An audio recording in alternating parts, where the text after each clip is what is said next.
Let us discuss the next point, that is karma. Ambedkar refers to belief in the law of karma as a part of dharma or dhamma.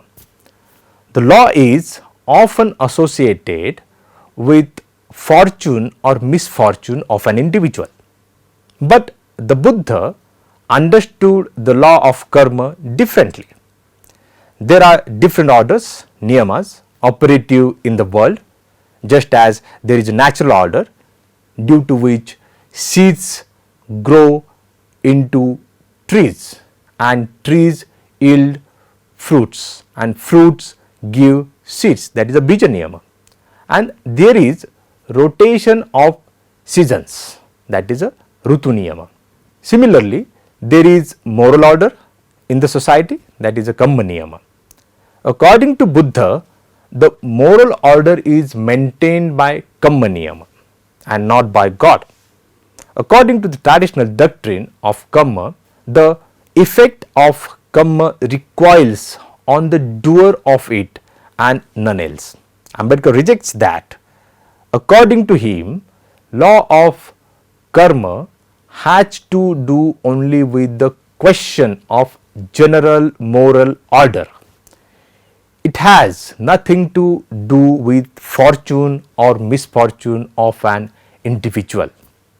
Ambedkar contrasts Buddha's karma theory with Brahmanic karma theory. Karma theory based upon past karma having effects on future life is a very pernicious doctrine according to Ambedkar. It involves predeterminism. It leads to no freedom for human efforts.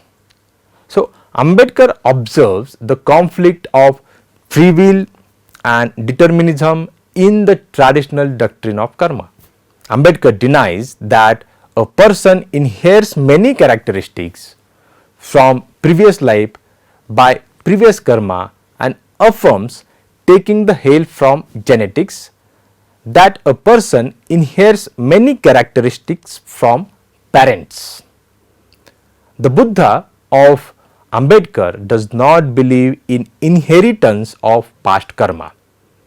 Ambedkar refers to dialogues between Buddha and a Jain. Ambedkar feels that unscientific doctrine of past karma is inhuman and absurd. He also points out one vicious strategy involves in it. He says that in order to escape from responsibility for the condition of the poor and lowly, the doctrine of past karma is invented. Since Buddha is Mahakarunika, he has never accepted such immoral doctrine. So, Gail Ahmed says that karma theory is the ethicization of karma is true to some extent. Ambedkar, while explaining what is Dhamma, states that according to Dhamma, karma is instrument for moral order.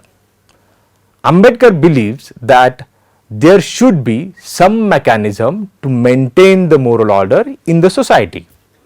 Ambedkar wants autonomy of morality. Ambedkar gives karma niyama the status of substratum of moral order. This replaces the God as moral authority and maintainer of moral order by the autonomous concept of morality. By this, he also removes the subjectivity and relativity in morality. Ambedkar frees karma from the clutches of divine authority. Secondly, he makes the idea of karma more objective by removing religious subjectivism. This all is done by Ambedkar in the framework of scientific rationality.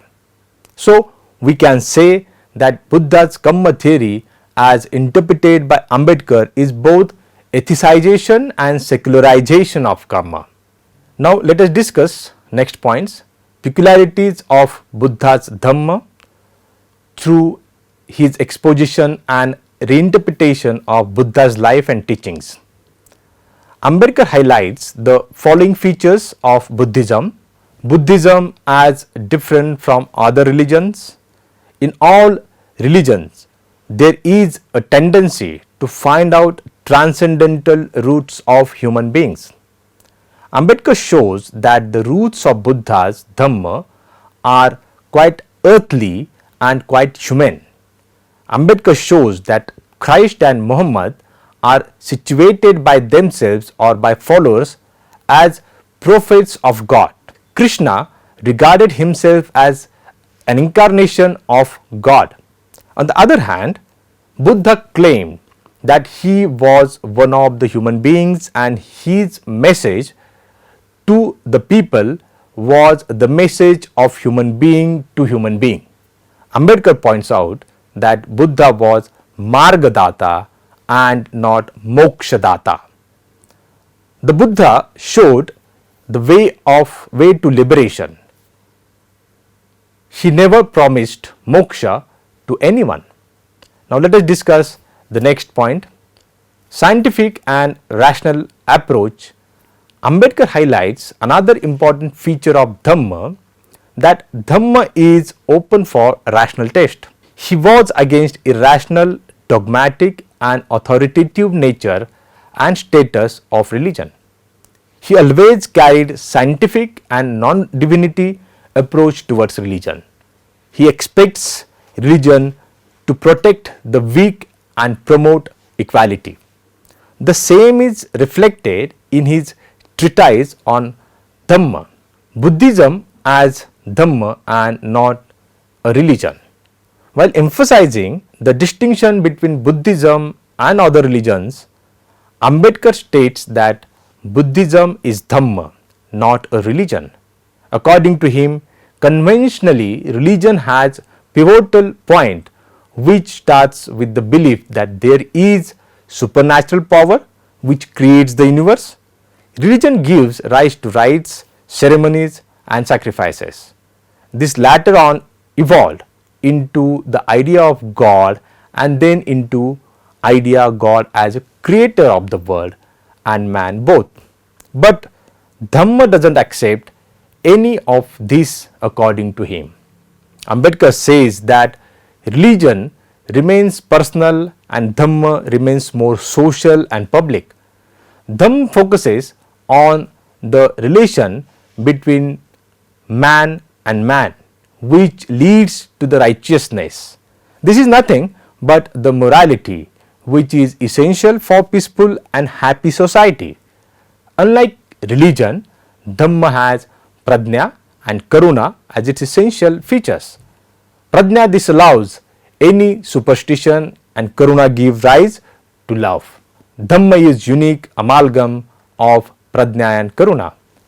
He says that the purpose of the religion is to find out the solutions to metaphysical questions like the origin of the universe. Dhamma doesn't have any interest into it. Rather, the purpose of the Dhamma is to reconstruct the world. Dhamma as morality. While explaining the nature of Dhamma, Ambedkar says that morality is the essence of Dhamma.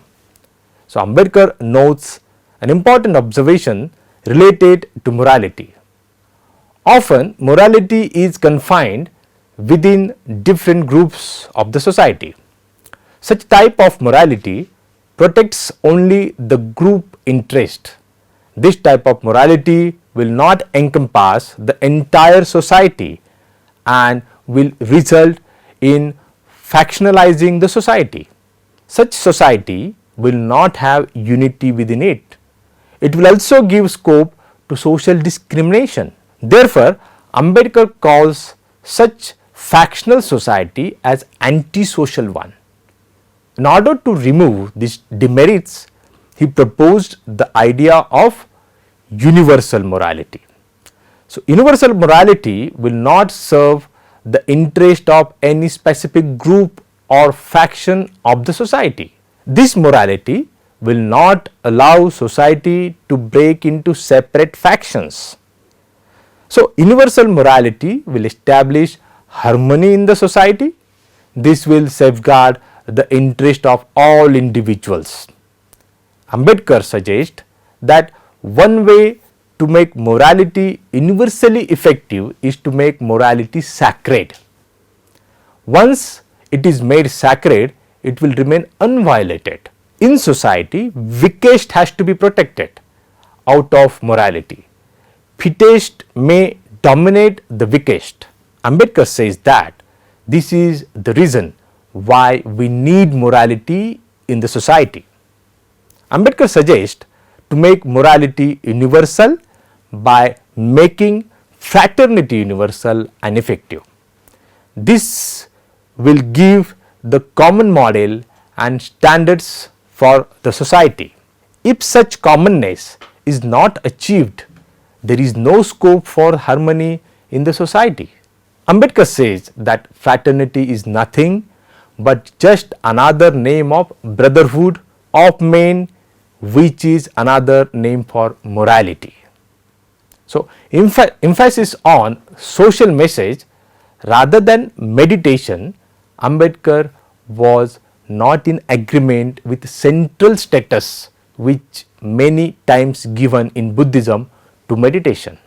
Unlike the characterization of Buddha's teaching as esoteric and exoteric, metaphysics and mysticism, he emphasized on the other hand the social message of Buddhism. He highlighted Buddha's answer to the question of justice, equality, liberty and fraternity, love and non-violence. He asked whether Buddha can answer Karl Marx. He asked this question in the Buddha and his Dhamma and suggested his positive answer. He gave the answer elaborately in his essay Buddha or Karl Marx. So, this is the end of the module titled Dr. Ambedkar's Interpretation of Buddhism. I thank you all for being with us. Hope you all have understood this module. Once again, thank you very much.